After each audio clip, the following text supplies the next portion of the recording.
Good day! Welcome to part 3, and we're going to be tracking significance. One of the reasons we like to pay attention to what numbers are significant, what numbers are not, is that as we're doing equations, we're going to take measurements, and rarely do you stop. You don't just stop and measure, you're going to do math to it. You're going to take numbers and you're going to make them meaningful. You're going to transform them and use the power of math on them. Well, math can be deceptive. In that it can give the illusion of more significance, that you know something better than you do. You can imagine, take, say, 12 and divide it by 0.3. Okay, that's pretty straightforward. But what if you take 1 and divide it by 3? Well, now all of a sudden you have 0.3333333. Do you really know all of those threes? Do you really have perfect understanding? Well, maybe not. So we want to track that so that at the very end, we're able to round properly, so it really reflects how well we know things.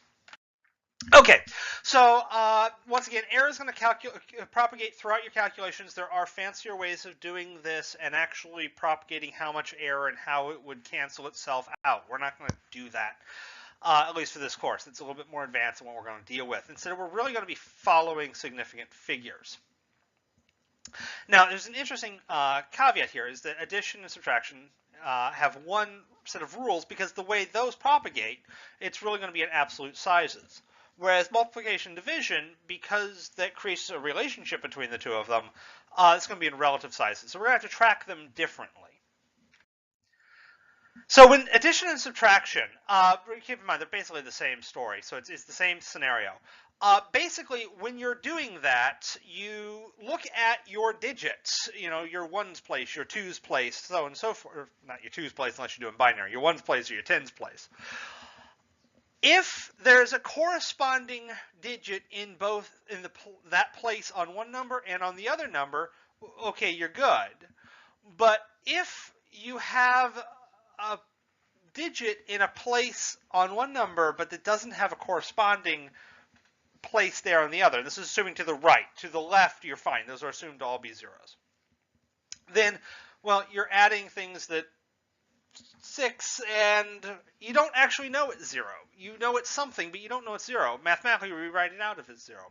Okay, that was weird sounding. Let's actually look at an example. This makes perfect sense once you do that. So when you're looking at this, if you've got two numbers, in this case I've got 12.32 and I've got 2.6, a lot of digits there. Okay, I'm looking at those guys. I'm going to add them up, and this is kind of the way we add them up. And I actually like going all the way back to grade school and doing the whole little bar and the sign and line up all the digits just like you did back in the day, because it really makes things clear. Now, obviously, this is a 0 in front of here. There's all zeros in front of here. These are all zeros in front of there. Nothing was found over there. These are to the left. These are just placeholders over here. Now, over here, these are also zeros. But here's the deal. They were never actually measured. Now, if there's an actual 0 written here, then it would be a 0 that was measured. But those weren't measured. So you don't really know if those are zeros. This is not 12.320000 forever. It's really 12.32. I've got no idea what. So I actually like to put question marks. I don't know what that is. So I'm going to put question marks. Well, I don't know. Minus 4 is what? I mean, you could say it's 6, but no, you don't know what it is. So it's I don't know. Anything I don't know plus or minus something else is not significant because you don't actually know what the number is. And so it's fairly straightforward.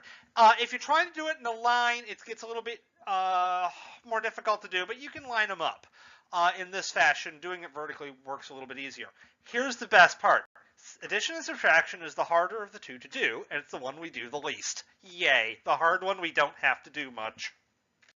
Here's multiplication and division. This one's easy.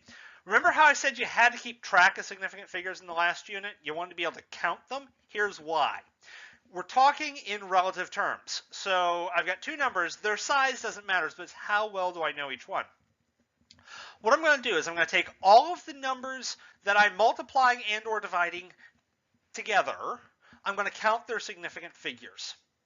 Now in this case, I got no zeros. It's going to be easy. It's just, the number of non-zero digits plus your sandwich zero plus your trailing zeros, not your leading zeros. And then it's the weakest link. Whoever has the most error, the one with the least significant figures, is the one that governs. So if I have a 4 sig fig number and a 5 sig fig number, and my calculator gives me some ridiculously long number, because that's what calculators do, they just do what they're told. They don't really ask questions. Then only the first 4 figures of my number, and remember, we go left to right, so the first 4 on the left are going to be significant. The other ones, error has crept into those numbers. We don't really know what they are. They might be that, but they might not be that. So we're going to get rid of them. Of course, the next question is, well, what happens if it's a mixed equation? How do we sort that out?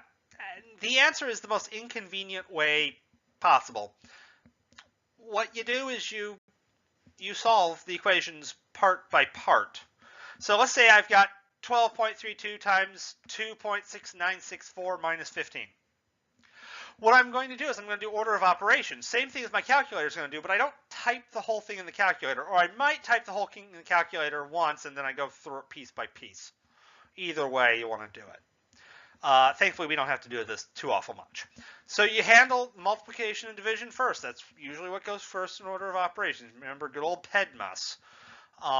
Do the stuff in the parentheses, then the multiplication, division, then the addition, subtraction. So you do that, and then you do the subtraction. You do it one step at a time, and you solve for sig figs at each time. So 12.32 times 2.6964 equals 33.219648. But in reality, it equals 33.22. I have no idea what. Obviously, I'm rounding that number up. So once again, you round when the number that goes away, you round up if it's 5 or more, down if it's 0 to 4. So, and I'll talk a little bit more about rounding here in a second. This is actually not the way you round. Go figure. There's a slight variation. Anyways, so then I do the addition and subtraction. So 33.22, I don't know, minus 15, I don't know,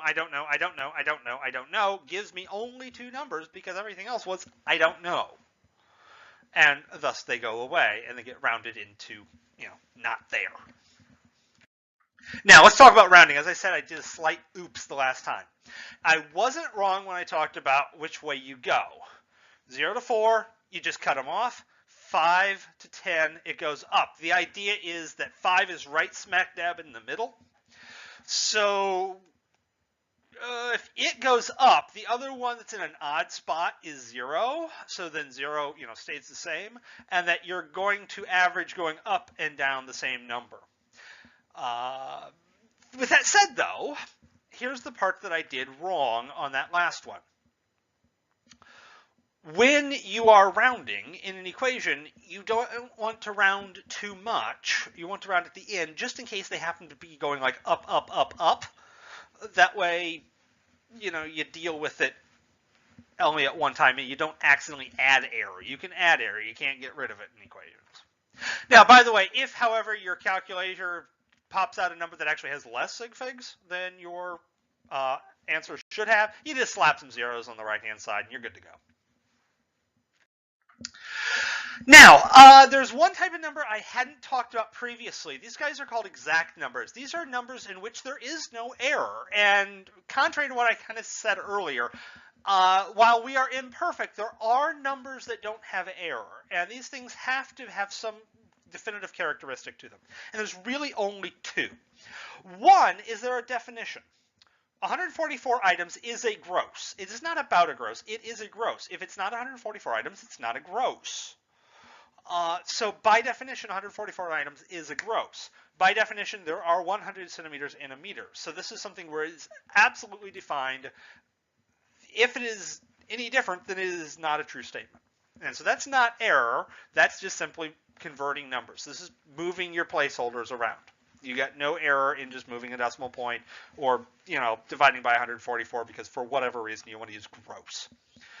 The other one is if you measured in a way where there cannot be error. The only one that usually ever comes up like that is counting. And the idea is that when you count something, not like weigh it out and average out the mass or counting by mass or nothing fancy like that, just literally 1, 2, 3, 4, 5, assuming you didn't make a mistake. If you get the wrong number, you made a mistake. But what you can't have is you can't have a part of a thing. So there are 3 chairs in my office. If there were 3.5 chairs, that means I have 3 chairs and a broken one. There are a certain number of students in the class. If there's, say, 64 students in the class, there are 64 students in the class. If there's 64.5 students in the class, then we're calling the cops because there's half a dead body in the room. Hence the fact that these are exact numbers. It is 64. It's not a little bit off. For these, we basically ignore the significant figures with them. We let every other part of the equation have the significant figures. So if we're doing multiplication division, the exact number, it's never the lowest link. It effectively has infinite significant figures. Not really. I mean, it's a bizarre concept. But you treat it, you always deal with the other number. That gives you the significant figures, not the exact number. And with that said, that's basically handling significant figures and the math. So we're going to take a little bit more look into a couple other things and take a gander not at the numbers but at the units, or I should say not at the values but at the units next time.